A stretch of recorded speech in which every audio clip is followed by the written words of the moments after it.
سفر طویل ہے، راہ نجات چھوٹی ہے، علی کا ذکر بہت ہے، حیات چھوٹی ہے۔ دنیا اسلام میں عراق کو خصوصی اہمیت حاصل ہے۔ یہ وہ سرزمین ہے جہاں پہلا قدم جس ہستی نے رکھا وہ آدم علیہ السلام تھے۔ مشرق، مغرب، شمال، جنوب، ہر سمت مقدس مقامات ہیں جہاں پیغمبر، نبی، امام اور اولیاء مدفون ہیں۔ بغداد میں امام موسیٰ کاظم، امام تقی جواد کا روضہ ہے۔ شیخ عبد القادر جیلانی کا مزار بھی یہیں ہے۔ سامرہ میں امام نقی اور امام حسن عسکری کا روضہ ہے۔ موصل میں پیغمبر خدا حضرت یونس کی مسجد اور مرقد ہے، اور پیغمبر جرجیس کی مرقد بھی یہیں ہے۔ کوفے کی مسجد بھی بہت قدیم ہے۔ کربلا میں امام حسین اور حضرت عباس کے روضے ہیں۔ بصرہ میں حسن بصری کا مزار ہے، آپ صوفی بزرگ ہیں اور حضرت علی کے صحابی تھے۔ بصرہ میں مسجد علی ہے۔ جب امام علی نے مدینے سے کوفے کا سفر اختیار کیا تھا تو آپ نے اس کی تدفین کے لیے آپ کے قبیلے کے لوگوں نے اس مقام پر کی۔ ار کے مقام پر نبی اولوالعزم پیغمبر صاحب شریعت غرہ ابراہیم خلیل اللہ کا مقام ولادت ہے، جو ایک بلند چوٹی پر واقع ہے۔ ہلہ ہی میں نبی اللہ حضرت ایوب کی مرقد ہے۔ زید بن علی کا روضہ بھی ہلہ ہی میں ہے۔ آپ امام زین العابدین کے بیٹے اور امام حسین کے پوتے ہیں۔ آپ عالم، فقیہ، فصیح، بلیغ شخصیت تھے۔ 3 صفر 121 ہجری میں آپ کو کوفے میں شہید کیا گیا۔ رشید الہجری امام علی ابن ابی طالب کے صحابی تھے۔ آپ کو رشید الہجری اس لیے کہتے ہیں کہ آپ کا تعلق یمن کے شہر ہجر سے تھا۔ آپ کو کوفے میں ابن زیاد کے حکم پر ہاتھ پاؤں کاٹ کر پھانسی پر لٹکا دیا گیا تھا۔ پیغمبر نبی اللہ ذوالکفل کی مرقد ہلہ اور کوفے کے درمیان کفل کے مقام پر ایک قدیمی بازار کے اندر ہے۔ آپ حضرت اسحاق بن حضرت ابراہیم کے بیٹے ہیں۔ آپ کو ذوالکفل اس لیے کہتے ہیں کہ آپ اپنی قوم کے امور کی کفالت کیا کرتے تھے۔ عالم اسلام میں مسجد کوفہ کا شمار 4 بڑی مساجد میں ہوتا ہے، جس میں مسجد الحرام، مسجد نبوی اور مسجد اقصی شامل ہیں۔ مسجد کوفہ کو پہلی بار حضرت آدم نے معین کیا۔ مسجد کوفہ میں داخل ہونے کے 4 قدیمی دروازے تھے جو بند ہیں: باب الانمات، باب سدرہ، باب کندہ اور باب الفرج وہ دروازہ تھا جہاں سے امام علی اپنے گھر سے مسجد میں داخل ہوتے تھے۔ اب داخلے کے 3 در ہیں۔ پہلا در باب الفیل ہے، جس کا قدیمی نام باب ثوبان تھا۔ اس کے معنی اژدہے کے ہیں۔ دوسرا باب الرحمہ ہے، یہ نیا دروازہ بنایا گیا ہے۔ یہاں 30 میٹر کی بلندی پر ایک گھڑی نصب ہے، اسے توفیق علاوی نے ہدیہ کیا تھا۔ مسجد کوفہ کے 29 بیرونی ستون ہیں جو گولائی پر محیط ہیں۔ یہ اسلامی فن تعمیر کا حیرت انگیز شاہکار ہے، جبکہ 29 قدیم ایوان ہیں۔ 18 جدید محرابیں ہیں جو حال ہی میں تعمیر کی گئی ہیں۔ مسجد کوفہ میں انبیاء کے مقامات موجود ہیں، جن میں مقام آدم، مقام خضر، مقام ابراہیم، مقام نوح اور مقام کشتی نوح بھی شامل ہیں۔ اسی مسجد میں مقام تنور بھی ہے، جہاں سے حضرت نوح کی قوم کے لیے طوفان آیا تھا۔ مقام نبی محمد، مقام جبرائیل، مقام الطشت اور مقام دقت القزار بھی ہیں۔ یہ وہ مقام ہے جہاں امام علی فیصلے کیا کرتے تھے۔ 1260 ہجری میں پہلی دفعہ مسجد کوفہ کا مینار بنایا گیا جو باب الفیل کے قریب ہے، جہاں سے آج اذان دی جاتی ہے۔ مسجد کے اندر داخلے کے 5 نئے دروازے قیمتی لکڑی سے بنائے گئے ہیں۔ ان پر آیات قرآنی کندہ کی گئی ہیں۔ مسجد کی تعمیر نہایت نفاست اور خوبصورتی سے کی گئی ہے اور ہر شے کو ریاضی کے اصولوں کے مطابق بنایا گیا ہے۔ مقام ضربت پر زری بنائی گئی ہے جو چاندی اور سونے کے خوشنما امتزاج سے بنی ہے۔ زری کے دروازے کے اوپر کلمہ لکھا گیا ہے۔ مقام ضربت پر اب فرش پر بھی فزت برب الکعبہ لکھا گیا ہے۔ یہیں پر منبر خطیب سلونی ہے جہاں سے امام علی خطبات ارشاد فرماتے تھے۔ مسجد کے اس حصے میں 76 گول ستون ہیں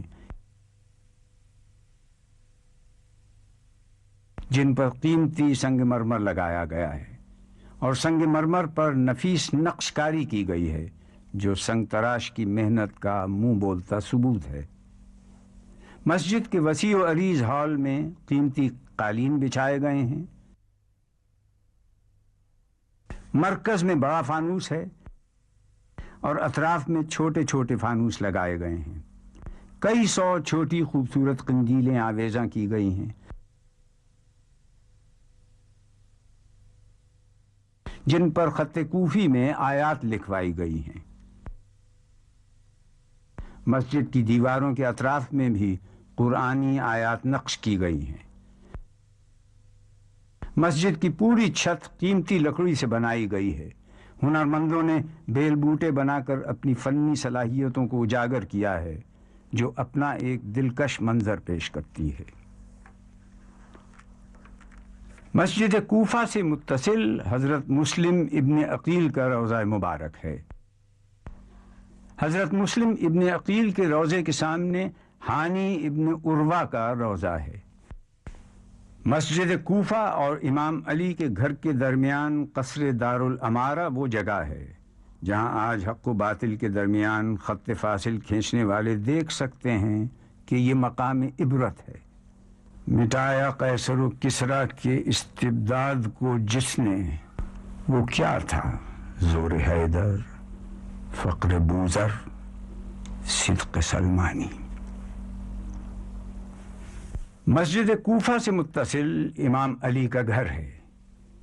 یہ گھر اصل میں آپ کی ہمشیرہ ام ہانی کا تھا۔ آپ نے کوفے میں دوران خلافت اس گھر میں قیام کیا۔ آپ نے یہ گھر اس لیے پسند کیا کہ آپ کے نزدیک حکمران کو اپنی رعایا کے ادنیٰ ترین فرد کے گھر سے بہتر گھر میں نہیں رہنا چاہیے۔ گھر کے ایک گوشے میں حسن اور حسین کے مکتب کی جگہ تھی۔ ایک حصہ وہ ہے جہاں آپ کو غسل دیا گیا تھا اور ایک حصہ وہ ہے جہاں آپ کا کفن تیار کیا گیا تھا، اور اسی زمانے سے ایک کنواں آج تک موجود ہے جس کے پانی سے آج بھی لوگ فیض یاب ہو رہے ہیں۔ اس گھر کی حال ہی میں تعمیر جدید کی گئی ہے جس سے اس کی قدیم حیت پر فرق پڑا ہے۔ میثم بن یحییٰ التمار کا مقبرہ امام علی کے گھر سے نزدیک ہے۔ آپ امام علی کے جلیل القدر صحابی اور عزیز وفادار دوست بھی تھے۔ یہ مسجد سہلہ ہے جو کوفے کے شمال مغرب میں 2 کلومیٹر کے فاصلے پر ہے۔ عربی زبان میں سرخ ریتیلی مٹی کو سہلہ کہتے ہیں۔ اس مسجد میں حضرت ادریس اور حضرت ابراہیم کا گھر تھا۔ حضرت امام جعفر صادق سے روایت ہے کہ تقریباً تمام پیغمبروں نے یہاں نماز پڑھی۔ مسجد سہلہ میں جانے کا افضل ترین وقت منگل کو مغرب اور عشاء کے درمیان ہے۔ اسی مسجد میں 2 اہم ترین مقامات ہیں جن میں مقام صاحب الزماں اور دوسرا مقام امام زین العابدین ہے۔ اس کے علاوہ مقام امام جعفر صادق مقام نبی ابراہیم، مقام ادریس اور مقام عیسیٰ موجود ہیں۔ موجودہ حکومت نے مسجد سہلہ کی ازسر نو تعمیر کا حکم دیا ہے۔ تعمیراتی امور میں اس بات کو ملحوظ خاطر رکھا جا رہا ہے کہ مسجد کی قدیم وضع میں کوئی تبدیلی نہ ہو اور لوگوں کو جدید سہولتیں بھی مہیا کی جا سکیں۔ مسجد حنانہ کوفے کی قدیم مساجد میں سے ایک ہے۔ یہ وہ مسجد ہے جہاں امام حسین اور شہدائے کربلا کے سرہائے اقدس رکھے گئے تھے۔ حضرت کمیل ابن زیاد کا مقبرہ بھی مسجد حنانہ کے نزدیک ہے۔ کمیل حضرت علی کے خاص صحابی تھے اور امام علی نے آپ کو دعائے خضر کی تعلیم دی تھی اور اسے دعائے کمیل اور دعائے خضر بھی کہتے ہیں۔ کوفے سے نجف 5 میل کے فاصلے پر مغرب کی سمت واقع ہے۔ خیرہ نہ کر سکا مجھے جلوہ دانش فرنگ، سرما ہے میری آنکھ کا خاک مدینہ و نجف۔ آپ کے والد حضرت ابو طالب نے آپ کا نام اپنے جد قصہ ابن کلاب کے نام پر زید رکھا اور والدہ فاطمہ بنت اسد نے اپنے پدر اسد کے نام پر حیدر تجویز کیا۔ اسد اور حیدر دونوں کے معنی شیر کے ہیں۔ پیغمبر اکرم صلی اللہ علیہ وسلم نے آپ کا نام علی رکھا، جس کا مطلب ہے رفعت اور سربلندی۔ تاریخ عرب میں اس سے قبل یہ نام کسی کا نہ تھا۔ آپ پیغمبر اسلام کے سائے تربیت میں پروان چڑھے، انہی کے مکتب رشد و ہدایت میں تعلیم و تربیت کی منازل طے کیں۔ اسی لیے پیغمبر صلی اللہ علیہ وسلم نے آپ کے لیے ارشاد فرمایا، میں شہر علم ہوں اور علی اس کا دروازہ۔ علی کو علم سے خاص نسبت حاصل ہے۔ نجف کے ایک محلے کو المشرق کہتے ہیں۔ یہی وہ جگہ ہے جہاں ابو جعفر طوسی، جنہیں شیخ الطائفہ بھی کہا جاتا ہے، آپ نے درس و تدریس کا آغاز اپنے گھر سے کیا اور آپ کی وفات کے بعد اسی جگہ پر جامع طوسی تعمیر کی گئی۔ آپ کی قبر بھی یہیں ہے۔ باب مدینۃ العلم کی برکت سے اس زمین پر جید علماء دین پیدا ہوئے۔ مسجد طوسی کی پشت پر مدرسہ المہدیہ ہے، جس کے بانی الشیخ مہدی کاشف الغطا تھے۔ دوسرے محلے کو الامارات کہتے ہیں۔ یہاں دنیا کا سب سے بڑا اور قدیم قبرستان وادی السلام ہے۔ روایت کے مطابق یہ قبرستان تدفین کے لیے مقدس ترین مقام ہے۔ امام علی نے اس زمین کو خرنق سے لے کر ہیرا تک اور ہیرا سے کوفہ تک 40,000 درہم میں خریدا تھا۔ وادی السلام میں تمام قبور تقریباً ایک جیسی ہیں، لیکن وہ قبور جن پر سبز گنبد ہے وہ پیغمبر، نبی اور اولیاء اللہ کی نشاندہی کرتی ہیں۔ نبی اللہ ہود اور نبی اللہ صالح کی مرقد بھی یہی ہیں۔ حضرت ہود کا نسب حضرت سام بن نوح سے ملتا ہے۔ نبی اللہ صالح کو اللہ نے 2000 سال قبل قوم سمود کی طرف بھیجا تھا۔ مقام علی اور عیسیٰ الایمانی کا مقبرہ بھی وادی السلام کے نزدیک ہے۔ آپ حضرت علی کے صحابی تھے اور صافی الصفا کے لقب سے مشہور ہیں۔ تیسرا محلہ الحوش کہلاتا ہے۔ یہ بڑی اہمیت کا حامل ہے۔ یہاں جامع ہندی، مدرسہ حکیم اور نجف کے قدیمی مدارس ہیں، جہاں دنیا بھر سے طلباء تحصیل علم کے لیے آتے ہیں اور اس جگہ کے فیضان سرچشمہ ہدایت سے مستفیض ہوتے ہیں۔ یہیں پر مکتبہ حکیم ہے، جسے آیت اللہ محسن الحکیم نے 1960 میں قائم کیا تھا۔ اس لائبریری میں تقریباً 40,000 سے زائد عربی اور دیگر زبانوں میں کتب موجود ہیں۔ اس کے علاوہ قدیم مخطوطات کا بیش بہا نایاب علمی ذخیرہ بھی موجود ہے۔ تمام کتب کو عنوانات کے تحت الگ کیا گیا ہے۔ طلباء اور طالبات کی کثیر تعداد آج بھی اس لائبریری سے کسب فیض حاصل کر رہی ہے۔ آیت اللہ محسن الحکیم کی قبر بھی یہیں ایک گوشے میں موجود ہے۔ نجف کی مشہور شارع رسول بھی اسی محلے میں ہے۔ چوتھے محلے کو البراق کہتے ہیں، جس میں روضہ امام علی کا مرکزی دروازہ ہے، نجف کا مرکزی بازار اور زائرین کے لیے رہائش گاہیں ہیں۔ مرقد امام علی کے محل و مقام کا علم اہل بیت اور مخصوص افراد کے علاوہ کسی کو نہ تھا، کیونکہ آپ کی قبر 3 ویران ٹیلوں کے درمیان پنہاں تھی اور یہ جگہ التہوت العبید کہلاتی تھی۔ اس کا انکشاف اس وقت ہوا جب خلیفہ ہارون الرشید 175 ہجری میں سیر و شکار کی غرض سے کوفہ آیا۔ اس نے چند ہرن دیکھے تو ان کے پیچھے باز اور شکاری کتے چھوڑے، مگر وہ یہ دیکھ کر حیرت میں رہ گیا کہ جب شکاری کتے اور باز ہرنوں کا پیچھا کرتے ہوئے ایک ٹیلے پر چڑھ جاتے ہیں تو پھر نہ باز جھپٹتے ہیں اور نہ شکاری کتے آگے بڑھتے ہیں۔ خلیفہ نے ایک شخص کو بلا کر پوچھا کہ یہ کون سی جگہ ہے؟ اس نے کہا، یہ امیر المومنین علی ابن ابی طالب کا مدفن ہے۔ خلیفہ نے حکم دیا یہاں روضہ تعمیر کیا جائے، چنانچہ ایک سرخ مٹی کا گنبد تعمیر کیا گیا۔ روضہ امام علی میں داعشیت ایزدی یہی رہی کہ اس کی تفصیلات بے نقاب نہ ہوں، اس کی منزل تک رسائی کہاں، وہ تو ایک پوشیدہ علم ہے۔ اللہ کے ساتھ کسی کو شریک نہ ٹھہراؤ، محمد صلی اللہ علیہ وسلم کی سنت کو ضائع اور برباد نہ کرو، ان دونوں ستونوں کو قائم رکھو۔ اللہ کا دین سیدھا سادہ ہے، اس میں کوئی الجھاؤ نہیں، اور پیغمبر عالم و دانا ہے۔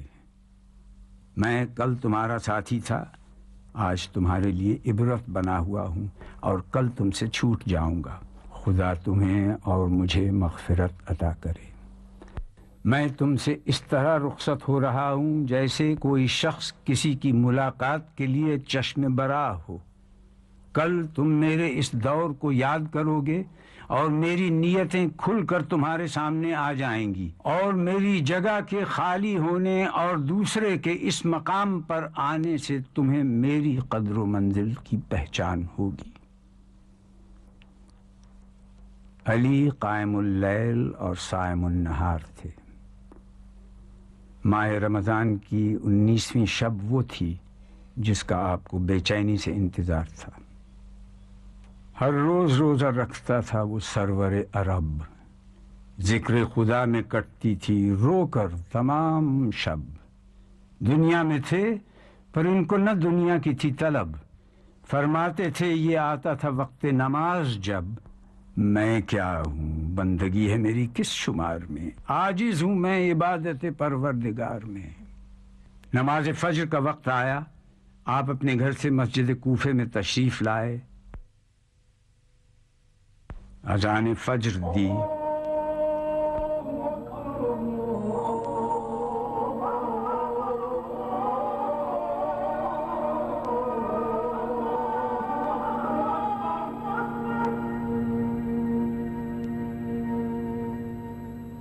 اور نماز فجر کی پہلی رکعت میں سجدے سے جیسے ہی سر اٹھانا چاہتے تھے، ابن ملجم کی زہر میں بجھی ہوئی تلوار سر پر گری، سر مبارک شگافتہ ہو گیا۔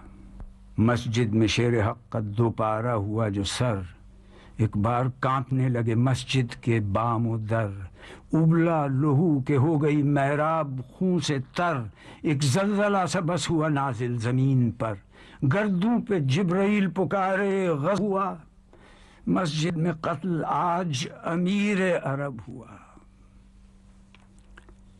اور آپ نے بے ساختہ فرمایا، رب کعبہ کی قسم میں کامیاب ہو گیا، اور مٹھی بھر مٹی اٹھا کر آیت کی تلاوت کی اور کہا، ہم نے تمہیں زمین سے پیدا کیا اور زمین کی طرف پلٹائیں گے اور اسی سے دوبارہ نکالیں گے۔ شہادت سے قبل حسن اور حسین کو وصیت کی اور کہا، اللہ سے ڈرتے رہنا، دنیا کے خواہش مند نہ ہونا، اگرچہ وہ تمہارے پیچھے لگے، اور دنیا کی کسی ایسی چیز پر نہ کڑھنا جو تم سے روک لی جائے، ظالم کے دشمن اور مظلوم کے مددگار بنے رہنا۔ میں تم سب کو وصیت کرتا ہوں کہ اللہ سے ڈرتے رہنا، اپنے معاملات درست اور آپس کے تعلقات کو سلجھائے رکھنا، کیونکہ میں نے تمہارے نانا رسول صلی اللہ علیہ وسلم سے سنا ہے کہ آپس کی کشیدگیوں کو مٹانا عام نماز روزے سے افضل ہے۔ اپنے پروردگار کے گھر کو خالی نہ چھوڑنا، کیونکہ اگر اسے خالی چھوڑ دیا تو پھر عذاب سے مہلت نہ پاؤ گے۔ جان و مال اور زبان سے راہ خدا میں جہاد کرنا تم پہ لازم ہے کہ آپس میں میل ملاپ رکھنا اور ایک دوسرے کی اعانت کرنا، خبردار ایک دوسرے کی طرف سے پیٹھ پھیرنے اور تعلقات توڑنے سے پرہیز کرنا، نیکی کا حکم دینے اور برائی سے منع کرنے سے کبھی ہاتھ نہ اٹھانا، ورنہ بد کردار تم پر مسلط ہو جائیں گے۔ پھر دعا مانگو گے تو قبول نہ ہوگی۔ اے عبد المطلب کے بیٹو، ایسا نہ ہو کہ تم میرے قتل کے بعد مسلمانوں کے خون سے کھیلنا شروع کر دو۔ دیکھو، میرے بدلے میں صرف میرا قاتل ہی قتل کیا جائے، اور جب میں اس کی ضرب سے مر جاؤں تو اس کی ضرب کے بدلے میں اس کو ایک ہی ضرب لگانا، اس شخص کے ہاتھ پیر نہ کاٹنا، کیونکہ میں نے رسول خدا سے سنا ہے کہ خبردار کسی کے بھی ہاتھ پیر نہ کاٹو، اگرچہ وہ کاٹنے والا کتا ہی کیوں نہ ہو۔